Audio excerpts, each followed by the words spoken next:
अरे यार 3 बजे फिल्म शुरू हो जाएगी, तू क्या कर रही है? बस मुझे 5 मिनट दे, मैं अभी साड़ी बदल कर आती हूँ। अरे बहू, तू अचानक कहाँ जा रही है? तेरी सास तुझे आवाज दे रही है। अरे छोड़ ना, ये बुढ़िया कभी नहीं सुधरेगी। क्या हुआ माँ जी? मैंने आपको कितनी बार मना किया है कि मुझे जाते हुए टोका मत कीजिए। मैं फिल्म देखने जा रही हूँ। तू अभी चली जाएगी तो मेरे लिए खाना कौन बनाएगा बहू? सुबह से भूखी बैठी हूँ। अरे माँ जी, आप कौन सा घर का काम करती हो जो आपको भूख लगी है? अच्छा, मुझे देर हो रही है, चलना रीटा। अंजलि के जाते ही सीता देवी अपनी किस्मत को कोसते हुए सारा दिन घर में भूखी बैठी रहती है। इस तरह अंजलि अपना बहू होने का कर्तव्य कभी नहीं निभाती थी। वहीं दूसरी तरफ अपनी सास के खाते से पैसे निकाल के अपने शौक पूरे करती थी। लेकिन सीता देवी इस उम्मीद पर थी कि एक दिन उसकी बहू सुधर जाएगी। फिर एक दिन सीता देवी की जुड़वा बहन गीता देवी वहाँ आती है। अपनी बहन को घर के काम करते हुए देख गीता देवी आग बबूला हो जाती है। अरे ये सब यहाँ क्या चल रहा है सीता? तेरी बहू कहाँ है जो तू घर के काम कर रही है? सीता देवी भावुक होकर रोने लगती है। अब तुझसे क्या छुपाऊं?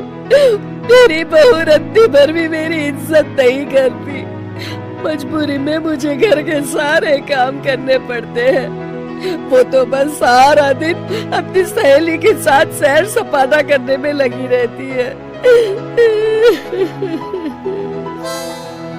अच्छा, तो उस चिड़िया के पर निकल आए।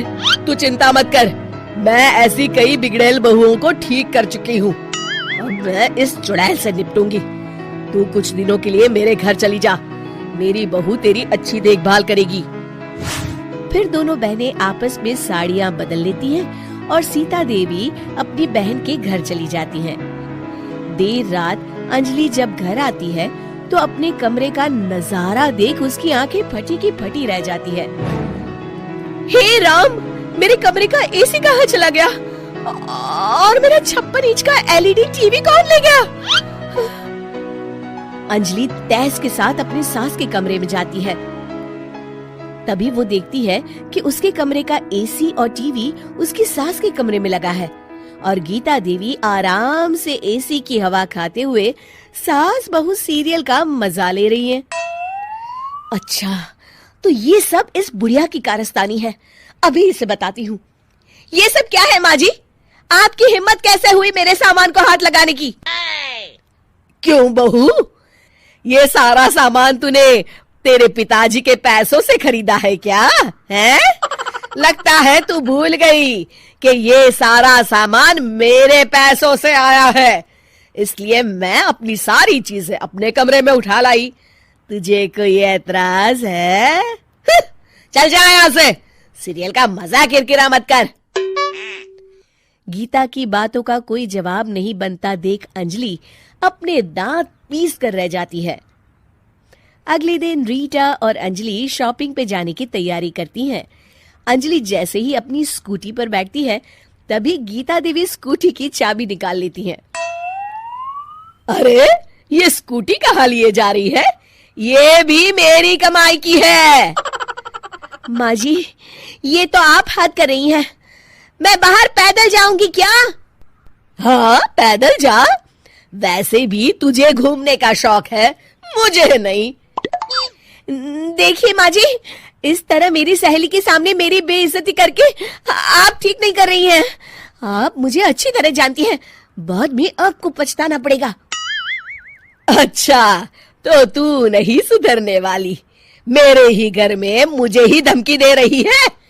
तेरी याददाश्त के लिए बता दूं कि ये मकान मेरे नाम पर है। अब तू देख, मैं आज ही अपने बिल्लू वकील को बुलाकर ये सारी जायदाद अनाथालय को दान कर देती हूँ, फिर तुझे एक ढेला भी नहीं मिलेगा। गीता की बातें सुनकर अंजलि के पैरों तले जमीन खिसक जाती है। अरे, अगर तेरी सास ने तुझे अपनी जायदाद से बेदखल कर दिया तब तो तू सड़क पर आ जाएगी। मैं तो कहती हूँ चुपचाप अपनी सास से माफी मांग ले अंजलि। हाँ, तो बिल्कुल सही कहती है, मेरी सास का कोई भरोसा नहीं है। अरे नहीं नहीं माँ जी, ऐसा गजब मत करिए। आज के बाद मैं आपको कोई तकलीफ नहीं दूंगी और घर के सारे काम ना मैं ही कर लूंगी। मैं आपको एक अच्छी बहू बनकर दिखाऊंगी। कुछ दिनों के बाद, ये लीजिए माँ जी, आराम से गाजर का हलवा खाइए। खुशबू तो बहुत अच्छी है। हाँ माँ जी, वैसे मैंने सब काम कर लिया है, तो मैं आपके पैर दबा दूं? आप आराम से हलवा खाइए। इस तरह गीता देवी अंजलि को सही रास्ते पर ले आती है और सीता देवी वापस अपने घर में आकर रहने लगती हैं।